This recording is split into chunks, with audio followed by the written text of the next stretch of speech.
The Iranian regime is the leading state sponsor of terror.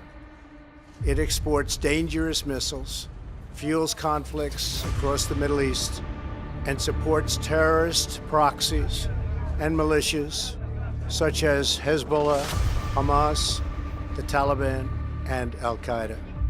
Therefore, I am announcing today that the United States will withdraw from the Iran nuclear deal.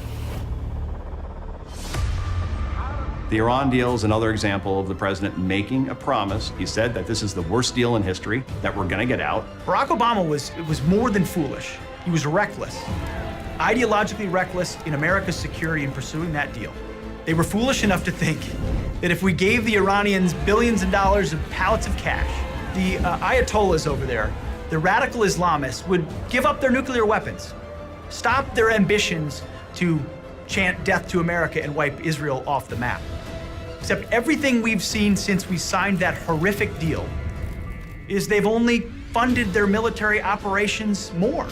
They've only exported more Islamic terrorism in the region. They've only sought to expand their influence, undermine America, and undermine Israel in the process. And thank God, we have a president who stepped up and said, that's not a deal worth making, let alone a deal worth keeping. America will not be held hostage to nuclear blackmail.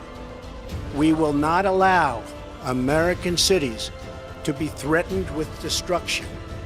And we will not allow a regime that chants death to America to gain access to the most deadly weapons on earth. Today's action sends a critical message. The United States no longer makes empty threats. When I make promises, I keep them. The new provocation from North Korea, what could be the most dangerous yet, a new missile launched being called a breakthrough, a successful test of an intercontinental ballistic missile, possibly capable of reaching Alaska. North Korea's official statement celebrating the launch, promising to root out what they see as the U.S. threat. If you remember August of 2017, we were on the verge of World War III. North Korea was lobbing missiles over Japan, was threatening Guam, had nuclear capabilities, and the president said that Kim Jong-un and the North Korean people will be met with a fire and fury like the world has never seen. The United States has great strength and patience, but if it is forced to defend itself or its allies, we will have no choice but to totally destroy North Korea. The media was apocalyptic, said you can't speak to North Korean leaders like that. You can't use that sort of language. You're going to get us into a war. And instead, it was a language, it turns out, that Kim Jong-un actually understood. And he began to acquiesce, and he began to stop testing missiles. North Korea will not find security and respect through threats and illegal weapons.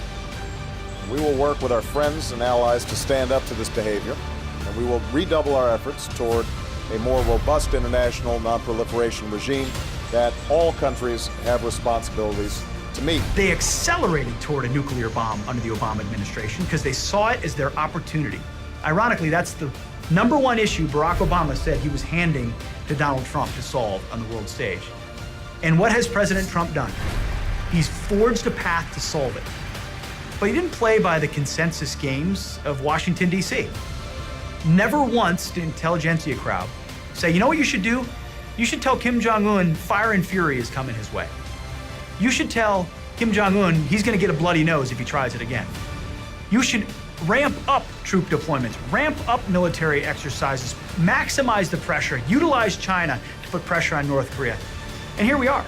We're getting actual action on the Korean Peninsula.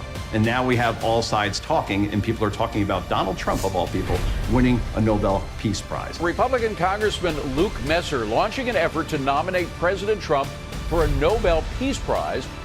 That could end up being his legacy. That could end up being his biggest accomplishment as president if he is actually able to denuclearize the Korean Peninsula.